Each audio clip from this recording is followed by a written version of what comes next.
Então, Kobayashi, queria te ouvir também, Koba, sobre essas medidas que vão sendo anunciadas. A gente já vê muitos discursos, né, em linha com aquilo que já veio de outros países. Na Europa, manifestações de condenação ao ataque do Hamas, dos Estados Unidos também. Mas será que isso vai se dar na prática? Acredita em uma participação, engajamento militar dessas grandes potências junto ao exército israelense para tentar neutralizar o Hamas, Koba? Olha, eu acredito que haja uma participação militar se nós tivermos uma escalada disso. O professor Furriela já disse aqui que o Israel hoje é uma potência, inclusive militar, bélica, que não precisaria, neste momento, inicialmente, de uma ajuda, de um auxílio militar de outros estados. Eu acredito que, neste momento, nos primeiros momentos desse conflito, o que vai ser determinante é o jogo político, a movimentação política. Quem que se coloca a favor de quem declara a manifestações de repúdio e de condenação ao Hamas e quem não, quem se compadece com as vítimas em Israel, e isso vai movimentando o tabuleiro político, porque à medida em que países relevantes, importantes, estados se coloquem nessa posição, isso também influencia a outros a seguirem este caminho. Obrigado, Koba. Agora, 9h04. Professor Manuel Furriela, queria ouvi-lo também sobre a reunião do Conselho de Segurança da ONU, marcada para hoje. Ficamos devendo sua análise. O que espera, professor? Qual a expectativa para esse encontro de hoje à tarde? Está marcado para as 4h, pelo horário de Brasília.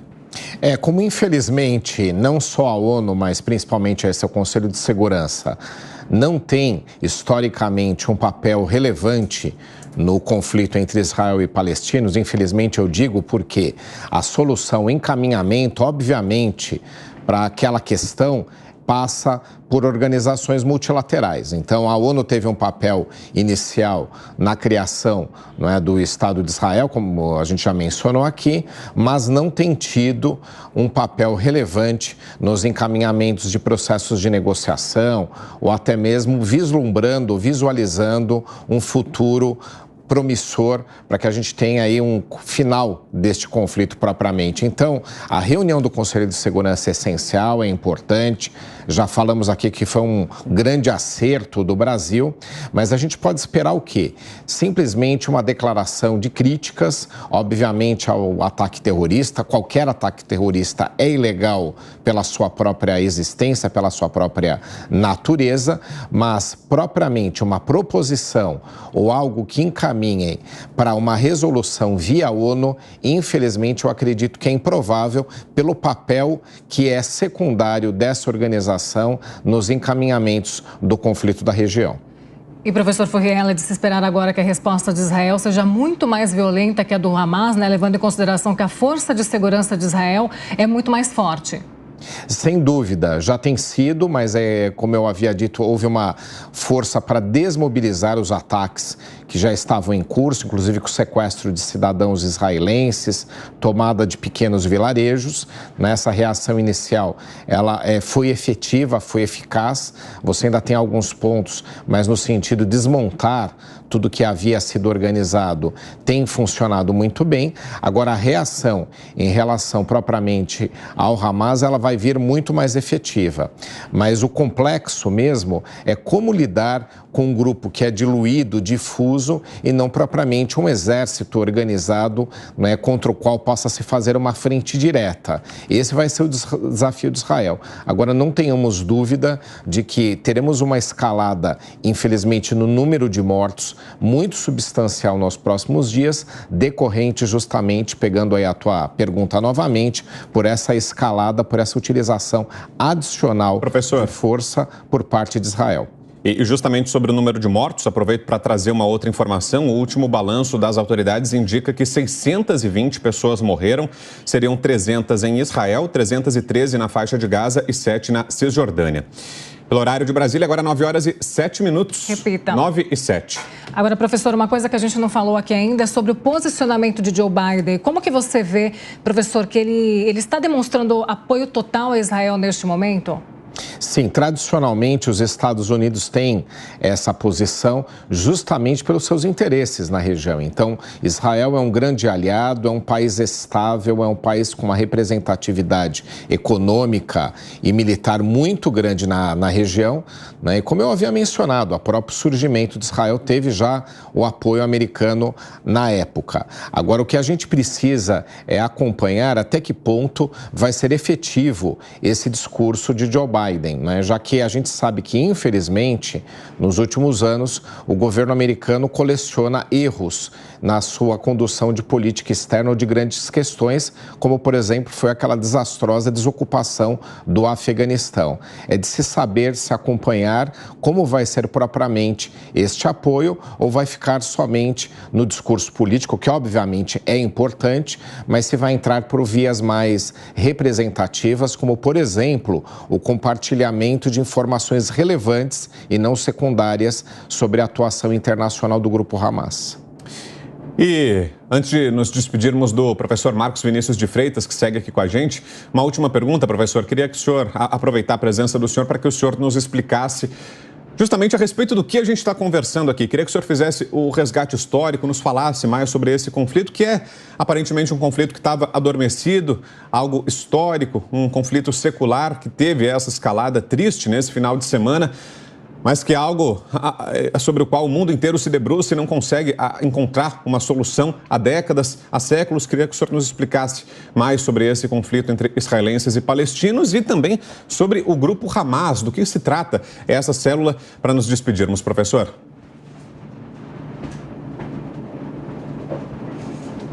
Será que está conosco? Qual dos professores? Ô, professor Marcos Vinícius, é o senhor mesmo, professor, perdão.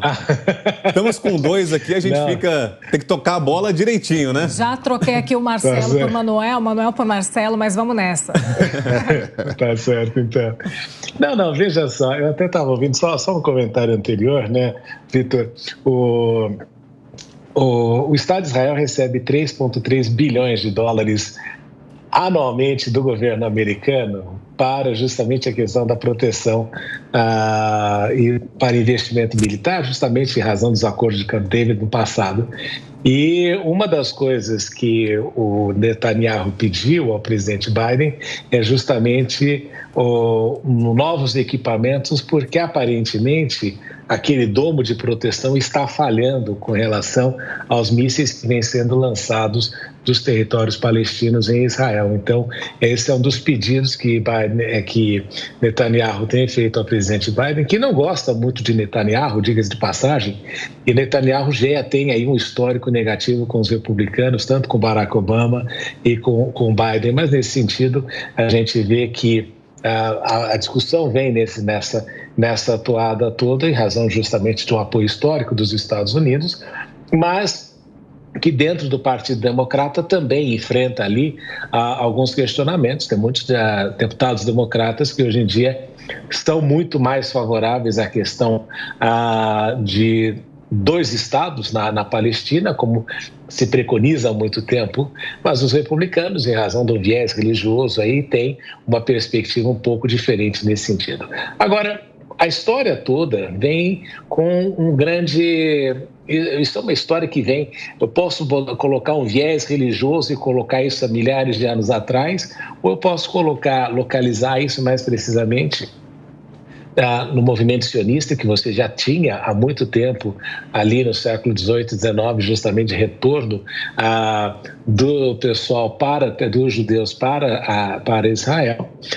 Nós sabemos que ao longo da história houve ali as cruzadas, aquele foi um território disputado, houve a diáspora, duas grandes diásporas do povo judeu com relação para o mundo, e o que nós observamos é que chega o final da Segunda Guerra Mundial e você tem um grande problema a resolver, que são aquelas pessoas que de alguma forma foram, em razão da nefasta atuação do Hitler e a questão do Holocausto, que buscavam ali um lugar diferente, um lugar efetivo onde pudessem fixar sua residência. É nesse sentido que a comunidade internacional entendeu que era hora de o Estado de Israel ser reconhecido, de as pessoas voltarem a ter aquele território que historicamente lhe pertenceu no passado, em razão de todo esse aspecto religioso que nós damos sempre quando a gente analisa a história de Israel.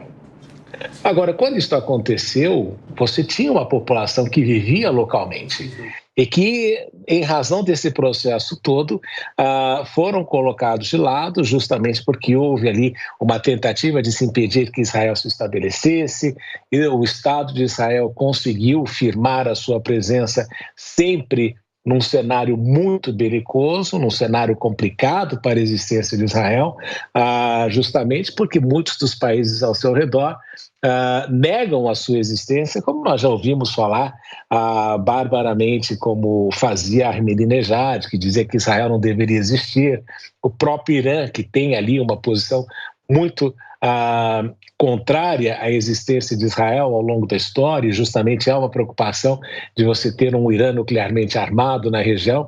Então, a existência de Israel não tem sido passiva dentro daquele contexto. Você já houve guerra de 6 dias, você teve uma série de tentativas de invasão de Israel e de tentativa de fazer com que o Estado de Israel desaparecesse. Mas, por sorte do Estado de Israel, eles conseguiram também um grande apoio nos Estados Unidos, que tem sido, sim, um garantidor muito importante do Estado de Israel, justamente pelos interesses econômicos que os Estados Unidos têm no Oriente Médio, interesses esses que, durante o período do presidente Barack Obama, ficaram um pouco mais difusos quando os norte-americanos entenderam que não tinham tamanha dependência do petróleo. E aí é por essa razão que o Netanyahu tem ali os seus problemas com o presidente Barack Obama, mas tem um relacionamento muito próximo do Donald Trump e justamente, professor, com certeza... interrompê-lo um instantinho, por gentileza, para a gente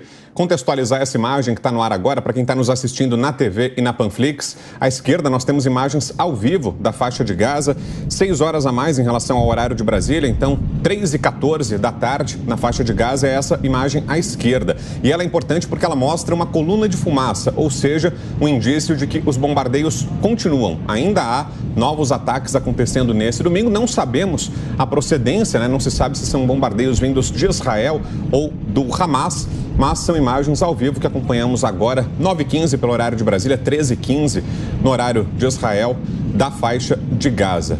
Pode continuar, professor. Tendo novas informações, eu chamo. Pode concluir. Professor Marcos Vinícius. Perfeito. Então, a gente nota que, com a existência de Israel, os palestinos ficaram divididos em 2 territórios, e você tem ali grupos que vão surgindo, justamente tem a Jihad Islâmica, tem o Hamas, que vão justamente surgindo na tentativa de combater a existência de Israel, e que esta atuação deles, de alguma forma, também os coloca numa posição muito complicada, justamente no seu relacionamento com Israel. E, obviamente, que eles gozam ali, sempre que o fazem, esse tipo de atuação, gozam com um apoio muito grande da comunidade árabe e outra da comunidade da região, que apoia isso. É só você observar a quantidade de manifestações que foram feitas no Irã, no Catar, em outras partes daquela região do mundo, apoiando justamente a causa palestina nesse processo todo. Então, a atuação do Hamas, que é considerado um grupo terrorista, também tem esse aspecto de atuar como o protetor ou aquele que luta justamente com uma forma de resistência à diminuição dos territórios palestinos. Um dos graves problemas que você tem aí, Vitor, e o professor Manuel com certeza explicará muito melhor do que eu tudo isso que eu estou falando, mas um dos grandes problemas que você enfrenta nesse processo todo é justamente a questão dos assentamentos em territórios supostamente em território que os palestinos entendem como sendo deles. E isso tem sido um elemento constante de disputa nesse processo todo, e também teve aquele episódio fatídico recentemente, justamente da mesquita de Al-Aqsa.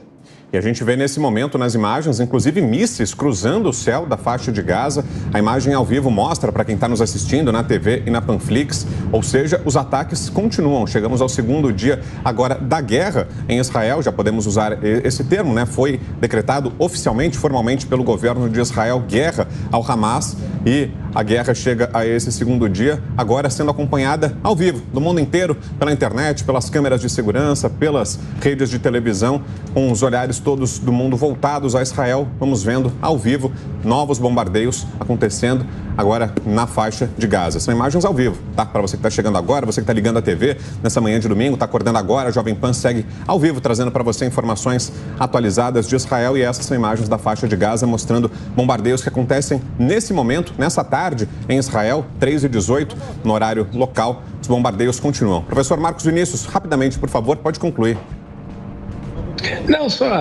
Não era isso, né, Vitor? E o grande problema que você tem aí, justamente nessa atuação de Israel, que tem que ser extremamente cirúrgica, é que uma das coisas que estão fazendo justamente é uma coisa que eles têm feito no passado, que é sequestrar israelenses no processo de troca por prisioneiros palestinos. Então, é por essa razão que você observa toda essa movimentação. E a grande dúvida é se Israel vai fazer uma entrada efetivamente no território ou como Netanyahu pretende agir nos próximos passos. Então, era só isso, né? Mas, com certeza, os outros professores podem contribuir de uma forma muito mais brilhante e inteligente do que eu nesse assunto.